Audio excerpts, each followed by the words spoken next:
আরে মোরো আরে মোরো আরে মোরো আরে মোরো আরে মোরো আমার গোরা দুজনি মনি গো আরে মোরো আরে মোরো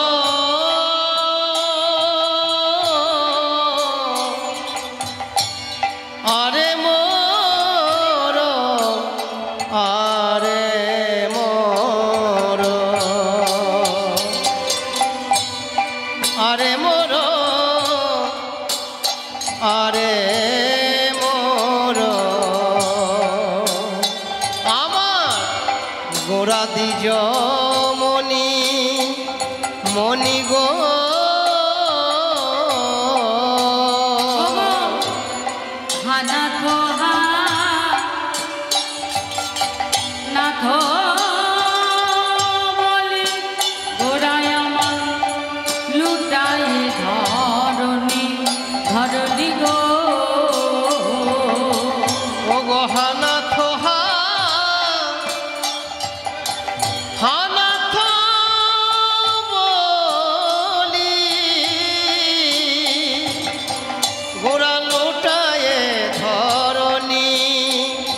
ধরণী গো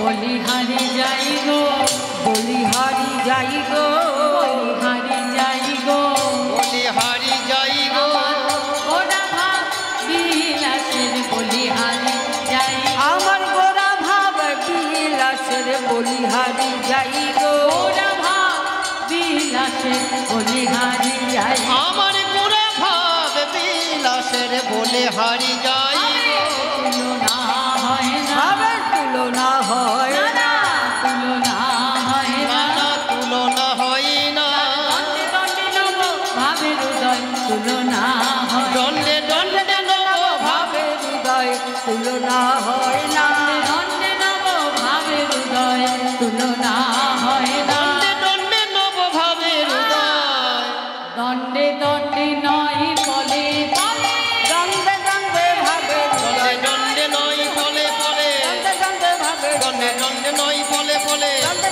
ভাবের দণ্ডে দণ্ডে নয় ফলে ফলে দণ্ডে ভাবের দণ্ডে দণ্ডে নয় ফলে ফলে দণ্ডে ভাবের দণ্ডে দণ্ডে নয় ফলে ফলে দণ্ডে ভাবের হৃদয় তুলনা হয় না হানা তো হানা তো বলি গোরা লুটায়ে ধরণী গো লুটায়ে ধরণী আনন্দ লীলাময় বিগ্রহায় বিগ্রহায় হে মাভ দিব্য ছবি সুন্দরায় সুন্দরায় তস্मै মহা প্রেম রস প্রদায় প্রদায় চৈতন্য চন্দ্রায় নমো নমো নমস্তে চৈতন্য চন্দ্রায় নমো নমস্তে আমার প্রেমের ঠাকুর নদিয়া বিহারী শ্রীকৃষ্ণ চৈতন্য মহাপ্রভু আমার, যিনি মোট 48 বৎসর লীলা করেছেন। 24 বৎসর করেছেন নবদ্বীপ লীলা, 24 বৎসর করেছেন নীলাচল লীলা। মহাপ্রভু যখন কাটোয়া কাঞ্চননগরে কেশব ভারতের কাছে সন্ন্যাস নিলেন এবং সন্ন্যাস নিয়ে শান্তিপুরে অদ্বৈত আচার্যের গৃহে এলেন, সচী মায়ের আদেশে তিনি বৃন্দাবন না গিয়ে পুরী ধামে 24 বৎসর অর্থাৎ সন্ন্যাস জীবনটা কাটাতে শুরু করলেন। বৃন্দাবন গেলেন না, গেলেন কোথায়? নীলাচল, অর্থাৎ পুরীধাম। আর সেই নীলাচলে গম্ভীরায় আমার মহাপ্রভু সারাক্ষণ রাধা ভাবে বিভোর থাকতেন। আর জগন্নাথ প্রভুকে কৃষ্ণ রূপে দর্শন করতেন শ্রীকৃষ্ণ চৈতন্য মহাপ্রভু। 24 বৎসর করেছেন নবদ্বীপ লীলা, 24 বৎসর করেছেন নীলাচল লীলা। আজ সেই মহাপ্রভু আমার পুরাবের ভাবে ভাবিত হয়েছে। রায় রামানন্দ প্রভু, স্বরূপ দামোদর প্রভু, যারা ছিলেন পূর্বে অর্থাৎ বৃন্দাবনে ললিতা বিশাখা সখী, আজকে তাদের কণ্ঠ দুখানি জড়ায়ে ধরে কৃষ্ণ কথা আলাপন করছে। শাস্ত্র কলম দিলেন আনন্দ লীলাময় বিগ্রহায় হে মাভ দিব্যচ্ছবি সুন্দরায় তস্मै মহাপ্রেম রস প্রদায় চৈতন্য চন্দ্রায় নমো নমস্তে। আনন্দ লীলাময় বিগ্রহায়, যিনি আনন্দময় এবং লীলাময় রস বিগ্রহধারী। আনন্দ এবং লীলা, আনন্দকে আবার সুখের সঙ্গে ভাগ করেছে, কিন্তু সুখ আর আনন্দ দুটো এক জিনিস নয় মা। সুখ কিছু কিছু ক্ষেত্রে মানুষের জীবনে পরবর্তীতে দুঃখ বয়ে নিয়ে আসে। যেমন ধরুন, আমার মায়েরা সিরিয়াল দেখতে ভালোবাসে, কি তাই তো? ভাগ্যিস রবিবার, তা নাহলে এখন সিরিয়ালটা মিস হয়ে যেত না, তাই তো? হরি বল। যারা সিরিয়াল দেখতে ভালোবাসে মা, বা যারা খবর দেখতে ভালোবাসে, খেলা দেখতে ভালোবাসে, দেখবেন নেশা হয়ে যায়, সারাক্ষণ টিভির দিকে তাকিয়ে বসে আছে। আর সিরিয়াল তো রিপিট হয়েই যাচ্ছে, বারবার দেখাচ্ছে, সারাদিনে তো কতবার দেখাচ্ছে। তা কাজকর্ম ছেড়ে যদি ওই টিভির দিকে হাঁ করে তাকিয়ে থাকে দিনের পর দিন, ঘন্টার পর ঘন্টা, টিভিটা দেখে সে সুখ পাচ্ছে, কিন্তু টিভির ওই রে অর্থাৎ রশ্মিটা চোখে পড়ে চোখের যে সমস্যাটা হচ্ছে পরবর্তীতে সেটাই কিন্তু দুঃখের কারণ হয়ে দাঁড়াচ্ছে। আবার দেখবে পথে ঘাটে চলতে গেলে অনেক শিক্ষিত ছেলেরা, সম্ভ্রান্ত ঘরের ছেলে, ভালো ভালো ছেলে মদ্যপান করে রাস্তায় পড়ে আছে। পরিচিত কেউ হয়তো জিজ্ঞাসা করলো, হ্যাঁ রে, তুই তো এত বড় ঘরের ছেলে, তুই তো এত শিক্ষিত ছেলে, তাহলে এইভাবে মদ্যপান করছিস কেন? সে উত্তর দিল, মদ্যপান করে আমি সুখ পাই। তা মদ্যপান করে যে সুখটা পাচ্ছে মা, পরবর্তীতে ওই মদটাই পেটের ভেতরে গিয়ে সমস্ত সিস্টেমটাকে এমন নড়বড়ে করে দেবে, পরবর্তীতে সেটাই দুঃখের কারণ হয়ে দাঁড়াবে। তাহলে এরকম অনেক জিনিস আছে যেটা প্রথমে আমাদের কাছে সুখ আনে, কিন্তু পরবর্তীতে সেটাই দুঃখের কারণ হয়ে দাঁড়ায়। এই সুখ আর দুঃখ এরা হলো দুই ভাই। যখন আমাদের জীবনে দুঃখ নেমে আসে তখন আমরা পাগল হয়ে যাই যে এই দুঃখ থেকে বুঝি আর উঠতে পারবো না, আর বুঝি কিছু করতে পারবো না, সব বুঝি শেষ হয়ে গেল। কিন্তু আমরা ভাবি না, আজ যে দুঃখটা আমরা সহ্য করছি কিছুদিন বাদে এর পরিবর্তে সুখ আসবে। কারণ যখন আমাদের জীবনে দুঃখ আসে তখন দরজার কাছে দাঁড়িয়ে করানারে সুখ, দুঃখ চলে যায়, সুখ প্রবেশ করে। সুখে অতিরিক্ত উৎফুল্ল হলে হবে না, ভাবতে হবে আজ আমি সুখে আছি, কিন্তু পিছনে দরজায় কড়া নাড়ছে দুঃখ। সুখ আসে দুঃখ যায়, দুঃখ আসে সুখ যায়, সুখ দুঃখ দুই ভাই। তাই সুখী হলে উৎফুল্ল হওয়া যেমন চলবে না, তেমনি দুঃখ পেলে ভেঙে পড়লেও চলবে না। সুখ আর দুঃখ এই দুটোকে সমানভাবে নিতে হবে। শাস্ত্রে বললেন আনন্দ লীলাময় বিগ্রহায়, আনন্দ যেটা প্রকৃত আনন্দ। প্রকৃত আনন্দ কিসে হবে? ভগবানের নাম শোনায় আনন্দ, ভগবানের নাম করায় আনন্দ, তীর্থস্থান ভ্রমণে আনন্দ, সাধুগুরু ভক্ত বৈষ্ণবের সঙ্গ করে আনন্দ। এই যে আনন্দ, এই আনন্দ আমাদের জীবনে জানবেন কখনো দুঃখ নিয়ে আসবে না। আমাদের জীবনকে আনন্দ থেকে আনন্দতর আর আনন্দতর থেকে আনন্দতম করে তুলবে। তাই আনন্দ লীলাময় বিগ্রহায়, যিনি আনন্দময় এবং লীলাময় রস বিগ্রহধারী। এই জগতে আমরা যেটা করি সেটা হলো খেলা। সংসার সাগরের মাঝে আমরা খেলছি, এটাকে বলে খেলা। আর ভগবান আমার সারা বিশ্ব ব্রহ্মাণ্ড নিয়ে যে খেলাটা খেলছে সেটাকে বলা হয় ভগবানের লীলা। তাহলে আনন্দ লীলাময় বিগ্রহায় হে মাভ দিব্যচ্ছবি সুন্দরায়। আমার মহাপ্রভু দেখতে কেমন না দিব্য তার তস্मै মহাপ্রভু প্রেম রস প্রদায়। সেই মহাপ্রেম রস প্রদানকারী। কোন মহাপ্রেম রস? যে মহাপ্রেম রস এতদিন গোলকে গোপনে লুকানো ছিল, যে প্রেম রস কোনো যুগে কোনো দেবতা আমাদের দান করেননি, সেই উন্নত উজ্জ্বল রস সমৃদ্ধ প্রেমের ভাণ্ডার এই কলিতে আমার মহাপ্রভু আপামর জনসাধারণের মধ্যে বিতরণ করলেন। মহাপ্রভু জানতেন তার একার পক্ষে হরি নাম প্রেম বিতরণ করা সম্ভব নয়। নিত্যানন্দ প্রভুকে ডেকে বললেন, শ্রীপাদ আজ হতে নয়নে দেখিবে যারে, হরি নাম প্রেম বিলাইবে তারে। জাতিভেদ করবে না, বর্ণভেদ করবে না, দেখবে না শিক্ষিত না মূর্খ, হিন্দু না মুসলিম, ব্রাহ্মণ না চণ্ডাল, নারী না পুরুষ, যাকে কাছে পাবে তাকে কোল দিয়ে নাম দিয়ে প্রেম ধনে ধনী করবে। সংসারের জন্য আমরা অনবরত চোখের জল ফেলছি, কোনো লাভ নেই, রেটিনা শুকিয়ে যাবে। কাঁদতে যদি হয় তার নাম করে কাঁদতে হবে। যদি দুফোটাও কৃষ্ণ নামে নয়নবাড়ি বরিশন করতে পারে তাহলে জানবেন যে ভজন পথে আপনি অনেকটা এগিয়ে গেলেন। এই জন্ম হলো দুর্লভ জন্ম, যেমন তেমন জন্ম নয়। এই জন্মটা পাওয়ার জন্য আমরা অনেক কষ্ট করেছি, অনেক পরিশ্রম করেছি, তবে সাধের জন্ম পেয়েছি। একমাত্র মনুষ্য জন্মে পরমার্থ সাধন সম্ভব।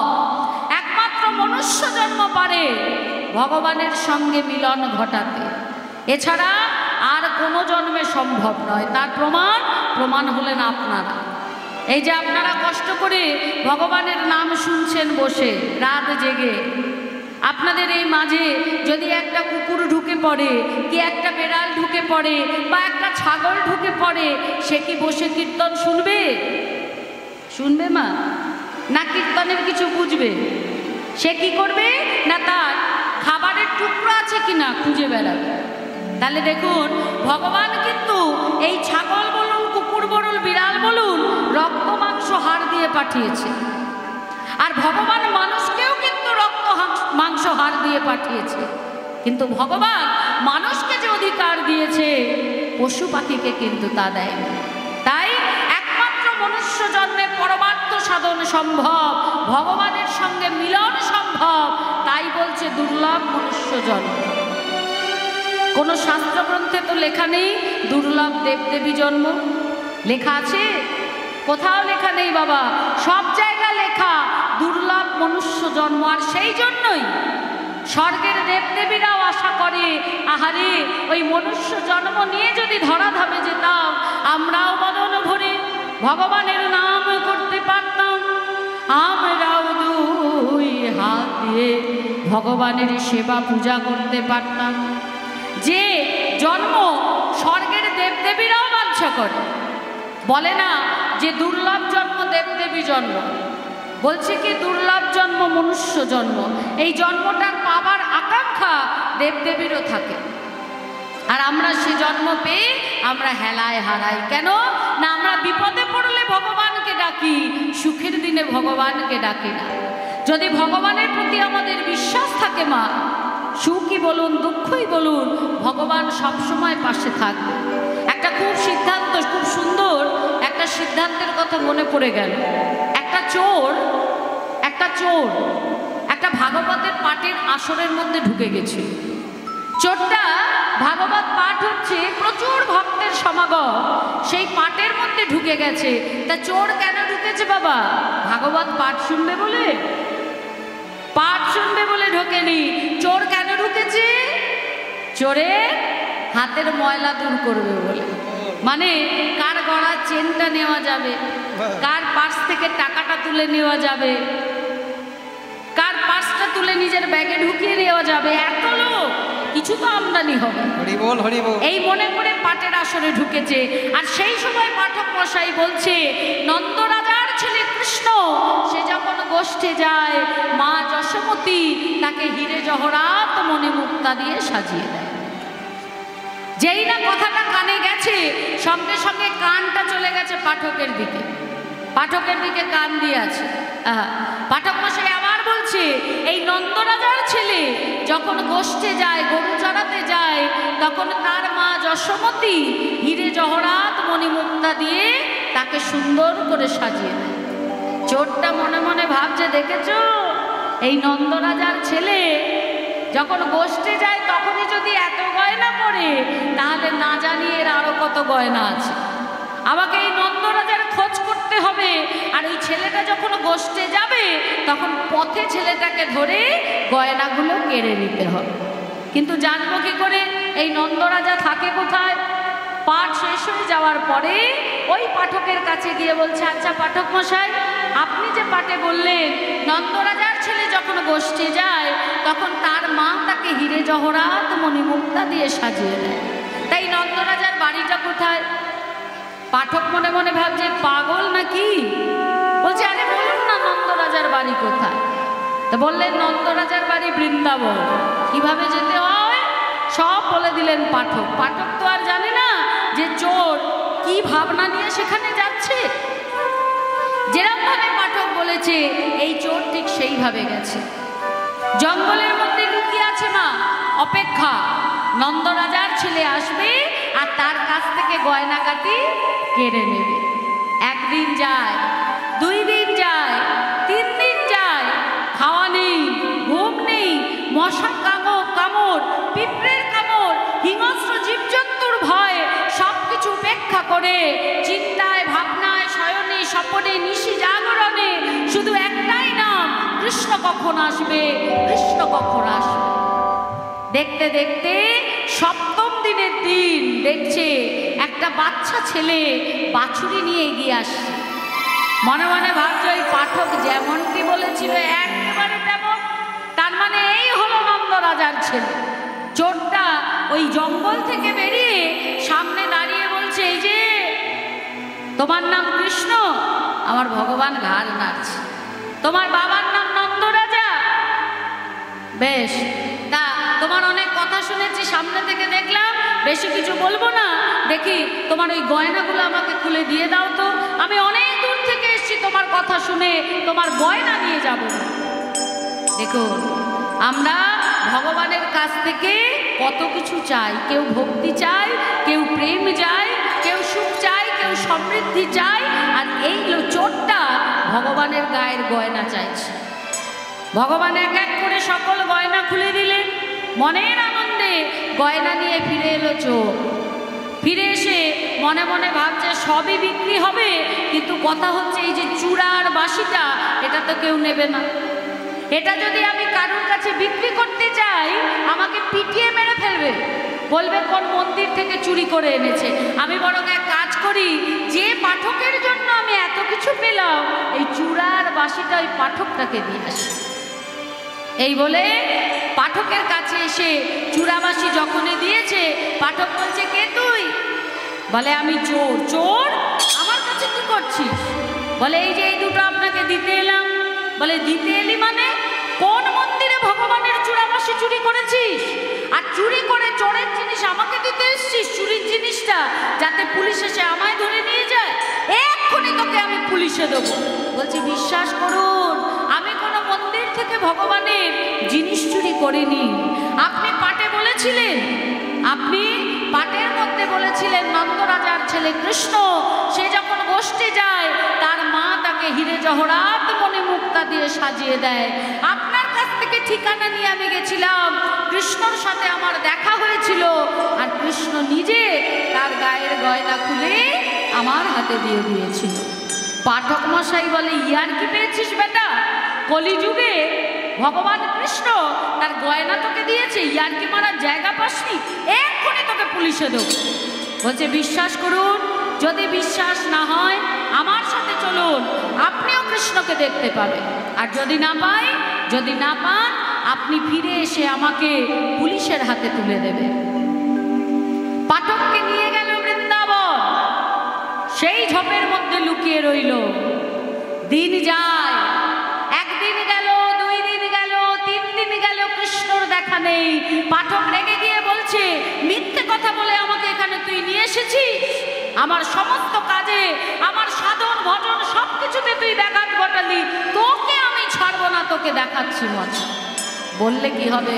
চোর বলছে, আসবে, নন্দ রাজার ছেলে কৃষ্ণ আসবে, আপনি অপেক্ষা করুন। খাওয়া নেই, দাওয়া নেই, ঘুম নেই, মশার কামড়, পিঁপড়ের কামড়, কিন্তু ভক্ত যদি ভগবানকে ডাকে, সেই ডাক আমার ভগবান তো উপেক্ষা করতে পারে না মা। পঞ্চম দিনের দিন ভগবান এলে, চোর দূর থেকে দেখছে কৃষ্ণ আসছে, বলছে, পাঠক মশাই, ওই দেখুন, ওই যে কৃষ্ণ, ওই যে কৃষ্ণ আসছে। পাঠক কিন্তু দেখতে পাচ্ছে না। চোর বলছে, ওই কৃষ্ণ, পাঠক দেখছে কেউ কোথাও নেই। চোর বলছে, আপনি চলুন আমার সাথে। কৃষ্ণের সামনে এসে দাঁড়িয়েছে, বলছে, কৃষ্ণ, তুমি এই পাঠক মশাইকে বলো তো, আমি তোমার গয়না চুরি করিনি, তুমি নিজে আমায় দিয়েছো, বলো না কৃষ্ণ। যদি তুমি না বলো, এই পাঠক আমাকে পুলিশের হাতে দেবে, বিনা অপরাধে আমি শাস্তি পাবো, বলো না কৃষ্ণ, এই পাঠককে বলে দাও। পাঠক কিন্তু কৃষ্ণকে দেখতে পাচ্ছে না। পাঠক বলছে, এই, আমাকে বোকা পেয়েছিস? হ্যাঁ, আমাকে বোকা বানাচ্ছিস? কার সঙ্গে কথা বলছিস? আমি তো কই দেখতে পাচ্ছি না। বলে, এই তো কৃষ্ণ দাঁড়িয়ে আছে, তুমি দেখতে পাচ্ছ না? বলছে, না, আমি দেখতে পাচ্ছি না, চালাকি হচ্ছে আমার সাথে।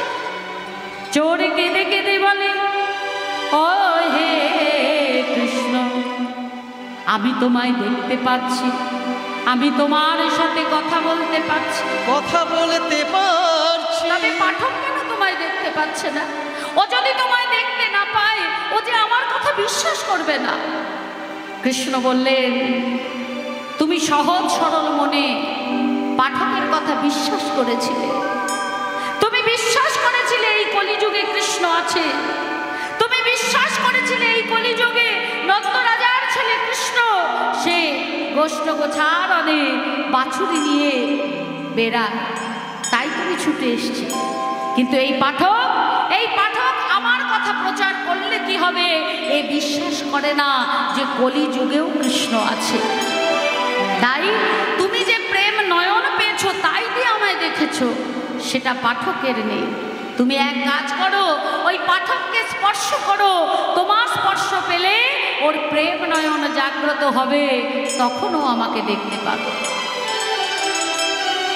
যখনই চোর পাঠককে স্পর্শ করলো, সঙ্গে সঙ্গে পাঠক কৃষ্ণকে দেখতে পেল না, কিন্তু একটা জ্যোতি সেই পাঠকের চোখের মধ্যে এমনভাবে এসে পড়ল, তৎক্ষণাৎ পাঠক অচৈতন্য হয়ে গেল। যখন জ্ঞান এলো, যখন জ্ঞান আসতেই চোরের চরণ দুটি জড়িয়ে ধরে বলে, ওরে চোরে রে, ওরে চোরে রে, তুই আমায় তোর মতো চুরি করা শিখায় দে না। ওরে চোরে রে,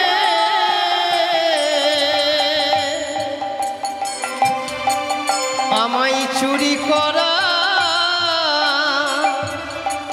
শিখায় দে না। যে চুরিতে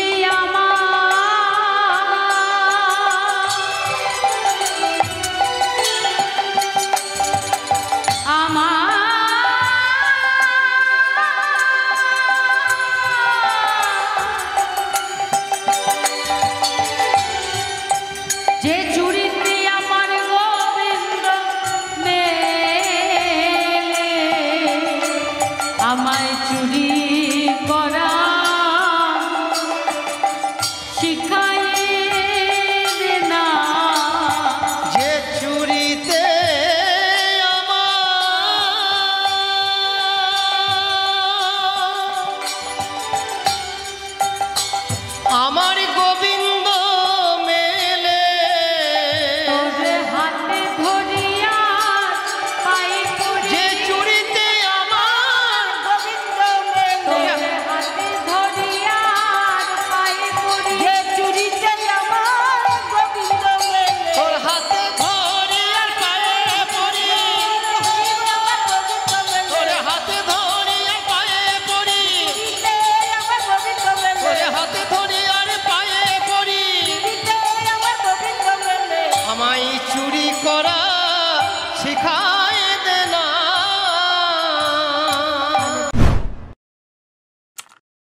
যত পাপ করে, পাতকের সাধ্য নাই তত পাপ করে।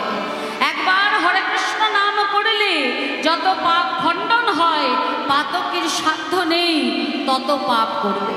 কিন্তু আমরা বুঝলে তো মা, সত্যযুগে মানুষের আয়ু ছিল 1 লক্ষেরও বেশি। সত্যযুগে পুরোটাই ছিল সততা আর সত্যতা। যখন ত্রেতা যুগ এলো, মানুষের বয়স কমলো, সেই সঙ্গে 3 ভাগ হয়ে গেল সততা, আর 1 ভাগ ঢুকে গেল অসততা। মানে 3 ভাগ পুণ্য, 1 ভাগ পাপ। রাম রাবণের যুদ্ধ দিয়ে শুরু হলো। যখন দাপর যুগ এলো, তখন 2 ভাগ পুণ্য, 2 ভাগ পাপ। এই দাপর যুগে কে কার জিনিস কেড়ে নেবে, কে কাকে মারবে, কে কাকে অসম্মান করবে, কে কাকে হত্যা করবে, মারামারি হানাহানি শুরু হলো। দাপর যুগ থেকে 2 ভাগ পুণ্য, 2 ভাগ পাপ। কিন্তু কলিযুগে 3 ভাগ পাপ আর 1 ভাগ হলো পুণ্য। 1 ভাগ হলো পুণ্য কলিযুগে, 3 ভাগ শুধু পাপ পাপ আর পাপে ভরা। যাতে কলির জীব উদ্ধার পেতে পারে, তাই মহাপ্রভু নাম নিয়ে এলেন। কিন্তু দিনান্তে কলির জীব কতটা নাম করলো, কতটা করলো মা? এই যে আপনারা দূর দূরান্ত থেকে ছুটে এসছেন, সংসারের কাজকর্ম ছেড়ে এসে বসে আছেন, 10:30 বেজে গেছে, প্রায় 11টা বাজে। অন্য দিন হলে ফুল স্পিডে পাখা চালিয়ে বা এসি চালিয়ে আপনারা বালিশে মাথা দিয়ে ঘুমান, কিন্তু আজকে ছুটে এসছে কেন না? আজকে মহাপ্রভু লীলা কীর্তন হবে, ভগবানের কথা আমরা আস্বাদন করব, তাই জন্য এসছেন তো। কিন্তু যখন এই কীর্তন শেষ হয়ে যাবে, ততক্ষণ কজনের বদনে নামটা থাকবে, আর কতজন এই লীলাটা অনুভব করবে? বেশিরভাগই তো এদিক দিয়ে ঢুকবে আর এদিক দিয়ে বেরিয়ে যাবে। কতজন শ্রবণের দ্বারা মনন হবে বলুন তো? হ্যাঁ, সংসার সংসার আর সংসার, এই সংসারের বেড়াজালে আবদ্ধ হয়ে আমাদের সব শেষ হয়ে গেল, তাই না? ভগবান আমাদের পাঠালেন সংসারে থেকে তার নাম করার জন্য। সংসারে আমরা এলাম বটে, কিন্তু নাম আর করা হলো না। দুর্লভ মনুষ্য জন্মবে, করলাম কি না? করলাম যত ভূতের কাম। হরি বল, হরি বল। ভূতের কাম করলাম, যেমন এলাম তেমন গেলাম, আসল কর্ম করা হলো না। যাদেরকে আপন ভেবে আঁকড়ে ধরলাম, যাদেরকে আপন ভেবে আঁকড়ে ধরলাম, একবারও ভাবলাম না যে যাদেরকে আপন ভাবছি, আগের জন্মে কি এরা আমার আপন ছিল? পরবর্তী জন্মে কি এরা আমার আপন হবে? দুদিনের মিছে মায়া খেলা। কিন্তু যে প্রকৃত আপন, যে জন্ম জন্মান্তর আমার সঙ্গে আছে, তাকে আমরা আপন করতে পারলাম না। তাই এক ভক্ত গাইছে কি? ভেবে দেখ কেউ কারো নয়, মিছে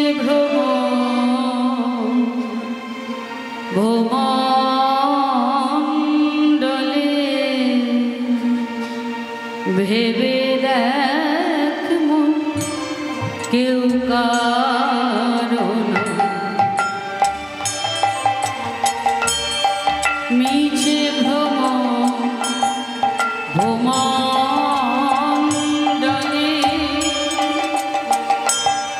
ভুল না তো কিনা কালে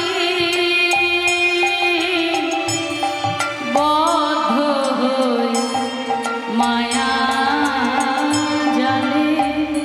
তোমরা ভুল না তো কিনা কালে বদ্ধ হয়ে মায়া জালে। ভেবে দেখ মন কেউ কারো নয়, মিছে ভ্রমণ্ডলে।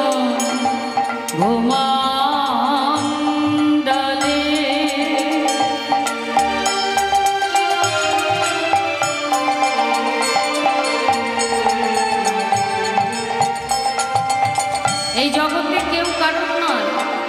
আমরা যাদেরকে আপন ভাবছি, তারা কি সত্যি আপন? আজকে আমার স্বামী, সে সবসময় ভাবছে, আহা আমার বউটা কত কষ্ট করে কীর্তন করছি, যখন ও বাড়িতে থাকবে তখন ওকে বিশ্রামে রাখবে। বেশি মাথায় চিন্তা দেব না, বেশি চিন্তা দিলে যদি ঘুম না হয় গলাটা বসে যাবে। কিভাবে তার স্ত্রীকে ভালো রাখবে, কি করলে তার স্ত্রী ভালো থাকবে। আর স্ত্রী কি বলছে, আহা আমার স্বামী আমার জন্য এত ভাবছে, আমারও উচিত তাকে একটু ভালো রাখা।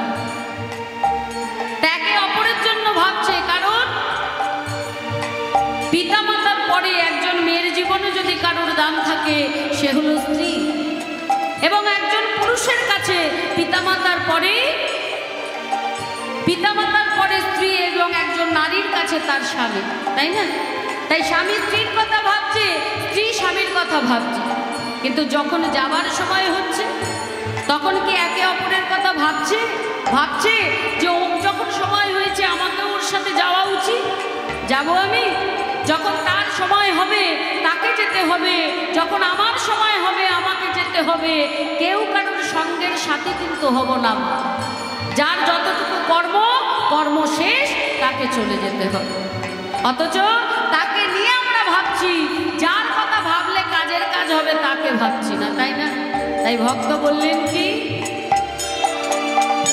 যার জন্য মর ভেবে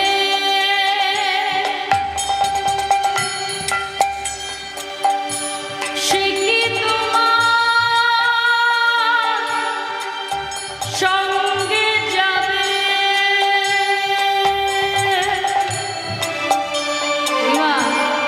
যার জন্য এত ভাবছেন, আহা কীর্তনকে চলে এলাম, বেচারাকে খেতে দেওয়া হলো। তার যে অভ্যাস 10:30টার মধ্যে খেয়ে শুয়ে পড়া, দেরি হলে হয়তো না খেয়ে ঘুমিয়ে পড়ে, ভাবছেন না? হ্যাঁ, তা ভেবে দেখো, যার জন্য এত কিছু ভাবছি আমরা, আদৌ কি সে শেষের দিনে আমার সঙ্গের সাথে হবে? যার জন্য মর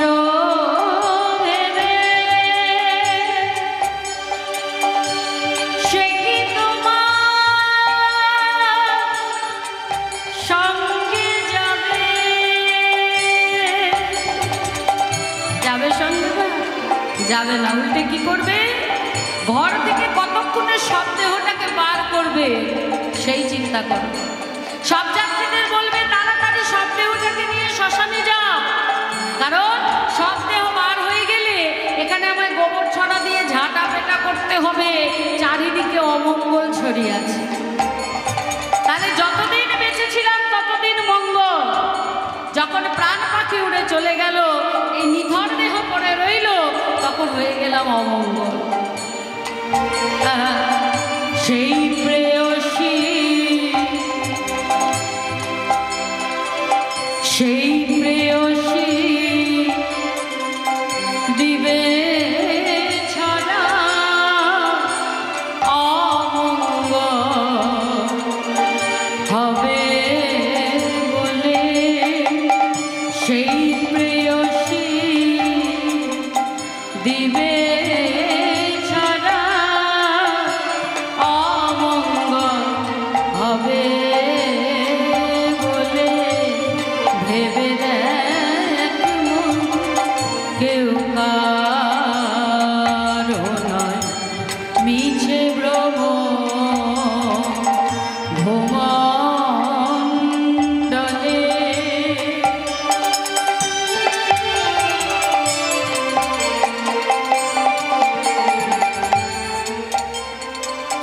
দিন দুই তিনের জন্য ভাবে কর্তা বলে সবাই মানে,